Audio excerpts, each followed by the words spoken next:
ती पायरी म्हणजे बुद्धत्वाचा आदर्श होय.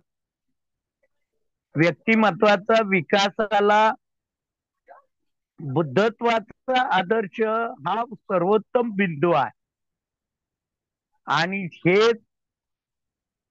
बौद्ध धर्माचं एक वेगळेपण आणि आगळेपण आहे.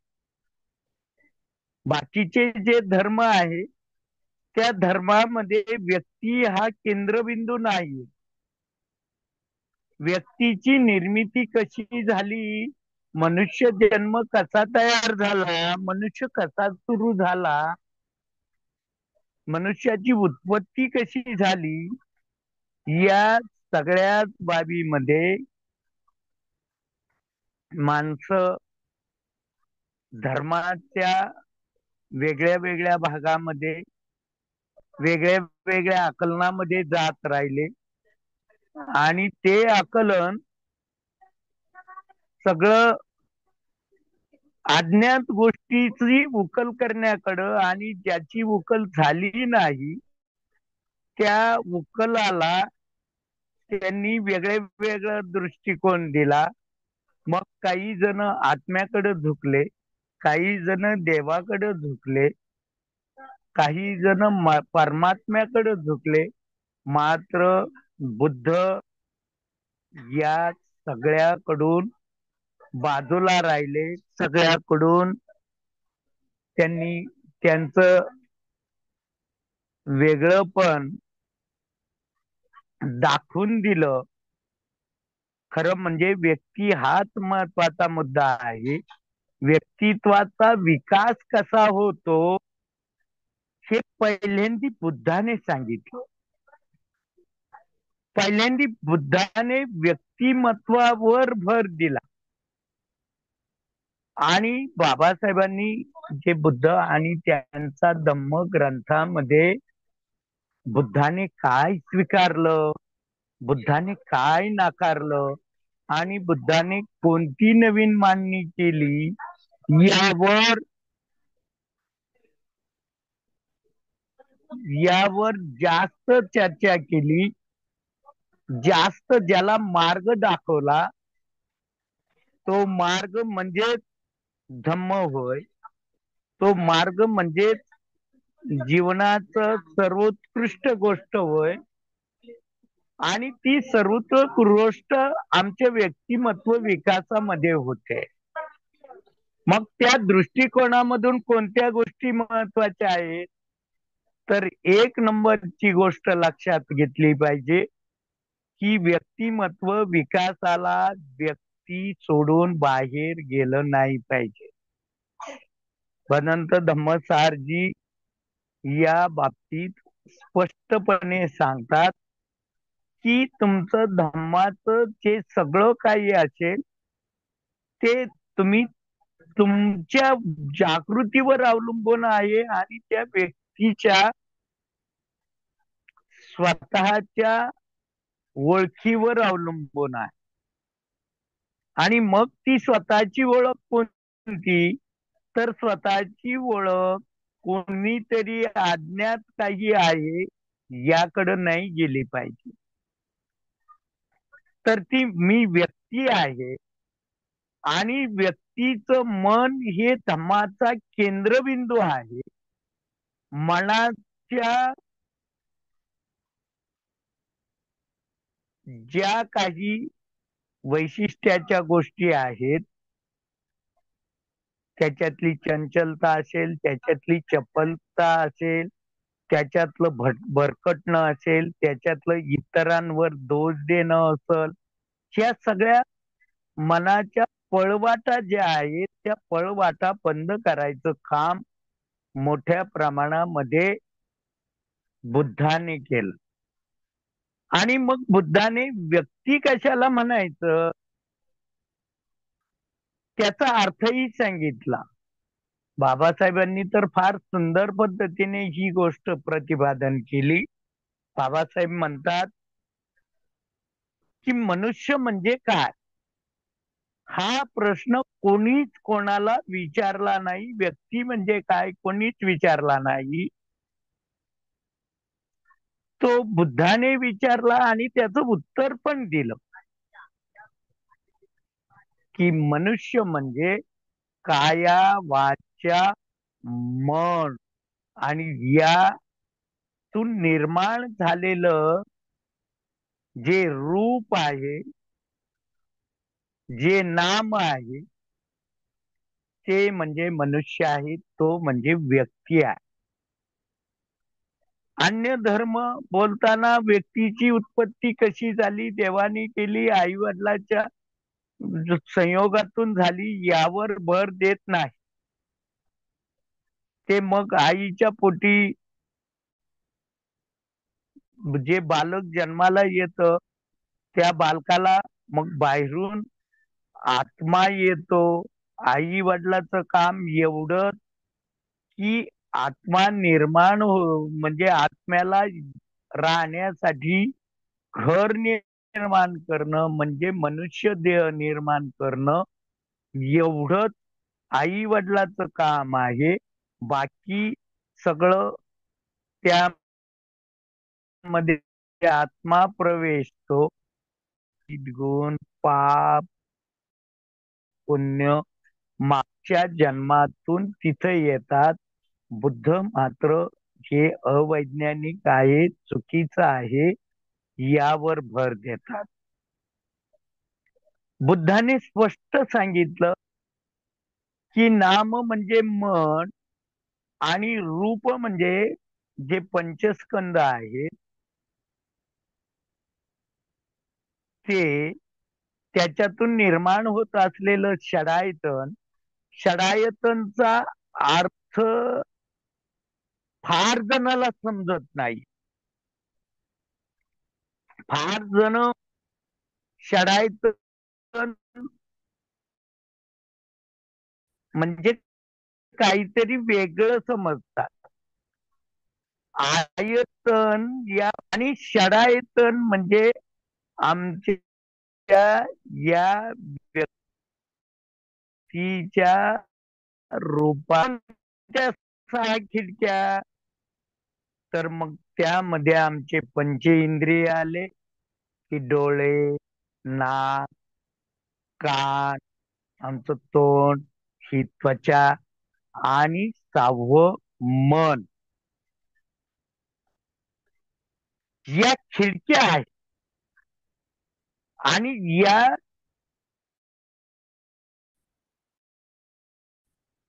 मनाचा जो भाग आहे, त्या खिडक्यातून ज्या गोष्टी येतात त्याच्यातून विज्ञान जन्मतं आणि आईच्या पोटामध्ये जे चैतन्य निर्माण होतं ते चैतन्य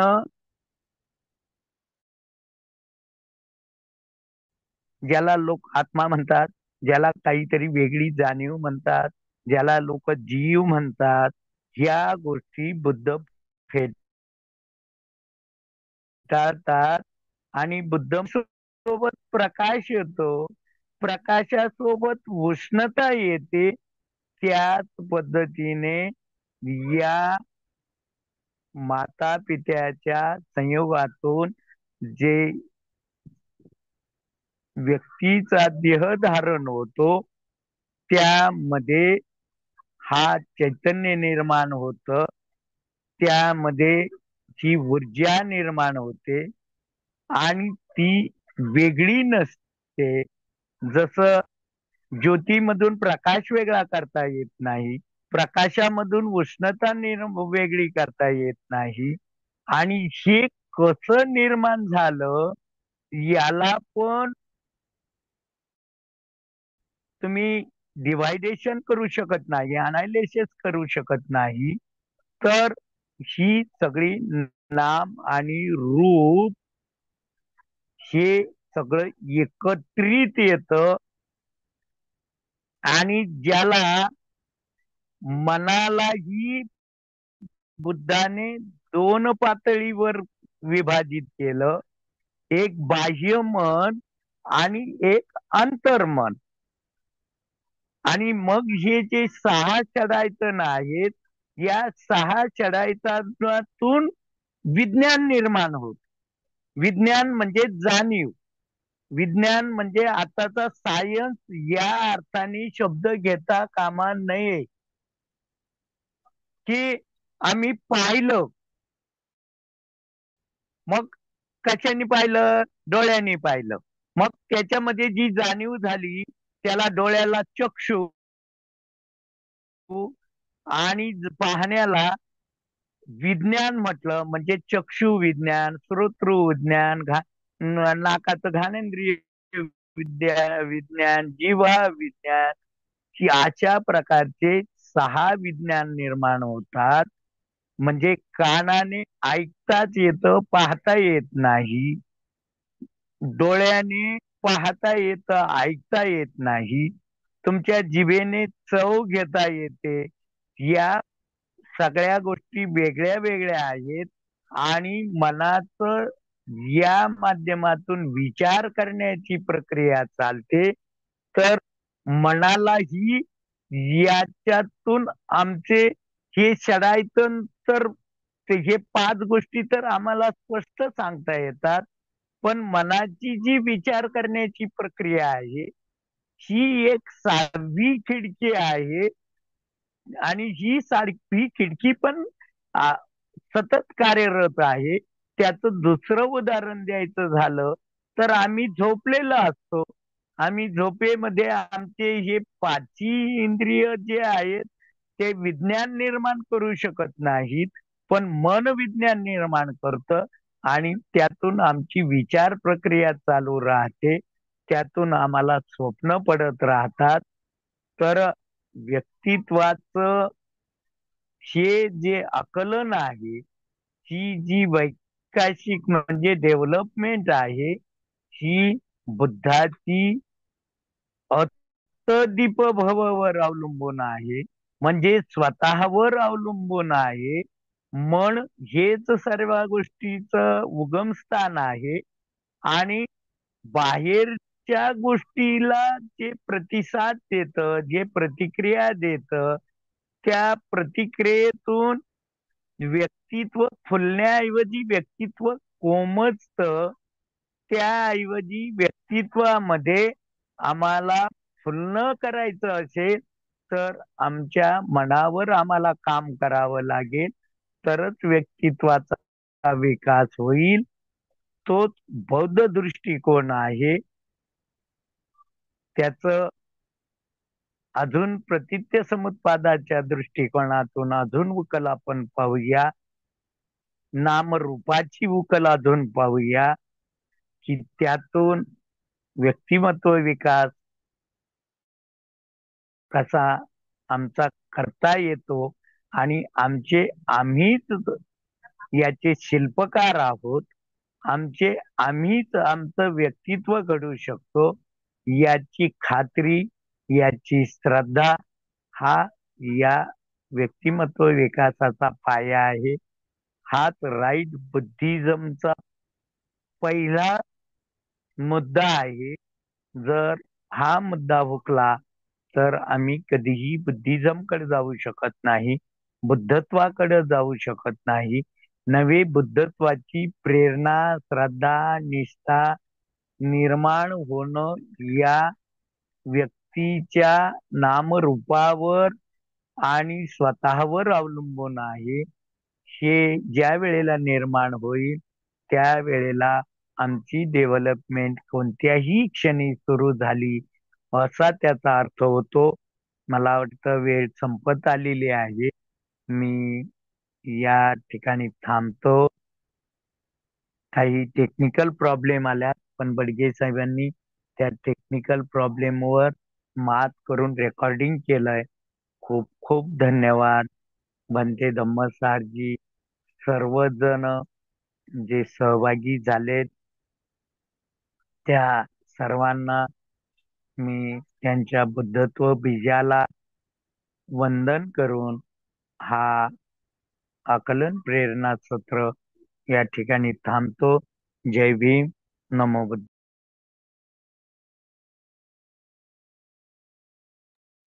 खूप खूप धन्यवाद साहेब. आपण व्यक्तिमत्व विकास बौद्ध दृष्टिकोन या विषयाच्या अनुषंगाने अतिशय अभ्यासपूर्ण असं संबोधन केलं आहात. एका वेगळ्या दृष्टिकोनाकडे सर्वांना घेऊन गेला आहात, त्याबद्दल आपल्याला अनेक साधुवाद. आपल्याकडे 6 मिनिटांचा वेळ आहे. कुणाला या विषयाच्या अनुषंगाने काही संशय असेल तर त्या संशयाची निवृत्ती इथे करून घ्यावी, ही विनंती.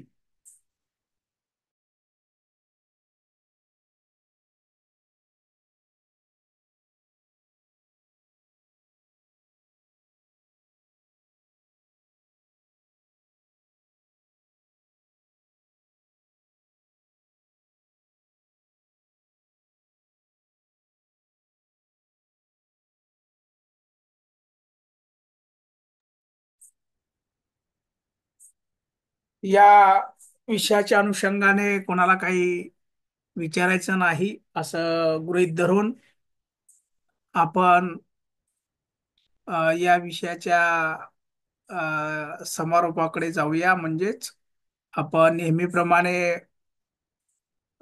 सर सर ते घ्यायचं का अजून थोडस काही बोलताय तुम्ही? बोलता येईल म्हणजे नाम आणि रूपाची उकल जास्त होणं गरजेचं आहे. आणि ही उकल होत असताना आपल्याला बाबासाहेबांनी बुद्ध आणि त्यांच्या धम्मामधल्या बुद्धाने काय स्वीकारलं, काय नाकारलं, कोण्या कोणत्याची नवी मांडणी केली, नाम रूपाला काही जणांनी आत्मा म्हटलं, काही जणांनी विज्ञान म्हटलं. या सगळ्या गोष्टी भगवंतांनी आणि बाबासाहेबांनी फेटाळलेल्या आहेत. आणि बाबासाहेबांचा बौद्ध दृष्टिकोन एका ठिकाणी बाबासाहेबांनी आवर्जून स्पष्ट केलेला आहे की माझी ज्या तीन तीन गोष्टी सांगितल्या त्यांनी, की माझे तीन उपास्य दैवत आहेत. ती दैवत कोणती, कशी, त्यांचे जे स्वाभिमानाची उकल त्यांनी मानलेलं, या ज्या 6 गोष्टी आहेत, या 6 गोष्टीवर आपण लक्ष केंद्रित केलं पाहिजे, की ज्या अनुषंगाने बाबासाहेब स्वतः बुद्ध बनले. भगवंताच्या बुद्धत्वाचा दृष्टिकोन, त्यावेळची त्यांनी केलेली ध्यानाची मांडणी, त्यांनी केलेली प्रतित्य समुत्पादाची मांडणी आणि बाबासाहेबांनी आमच्या साधनाच्या अनुषंगाने केलेली मांडणी, याचा आम्हाला सुसूत्र पद्धतीने अभ्यास करणं गरजेचं आहे. आणि तो आपण ऑफलाईननी करूया. बाकीचे बुद्धत्वाकडचा मार्ग निगेटिव्ह सिस्टीमने मांडतात आणि बाबासाहेब पॉझिटिव्ह सिस्टीमने मांडतात आणि त्याच्यातून क्रिएटिव्हिटी निर्माण करतात. ही जी आधुनिक बुद्धाची मांडणी आहे ती आम्ही समजली पाहिजे. दुसरी एक महत्वाची सूचना म्हणजे आपण सेमिनारची लिंक तर फिरवली आहे. अजून पण कोणाला त्यात सहभागी व्हायचं असलं तर त्यात आपण लवकर नाव नोंदवावं. दुसरं, श्रद्धावंतच आणि निष्ठावंतची पण आपण लिंक एवढ्यात टाकून देऊ आणि मग आपला पुढचा सगळा हा भाग करू. थोडस आमच्यात शैथल्य आलंय, त्या शैथल्याला ऍक्टिव्हेट कसं करायचं त्यावर लक्ष केंद्रित करू. आणि आता या ठिकाणी मी थांबतो. जय भीम, नमो बुद्धाय. खूप खूप धन्यवाद सर. आयुष्यमान सूरजजी गोंगसे साहेबांना विनंती करतो, कृपया आपण सरनत्त ही गाथा घ्यावी. आयुष्यमान सूरजजी गोंगसे साहेब. तर सर्वांनी हात जोडावे.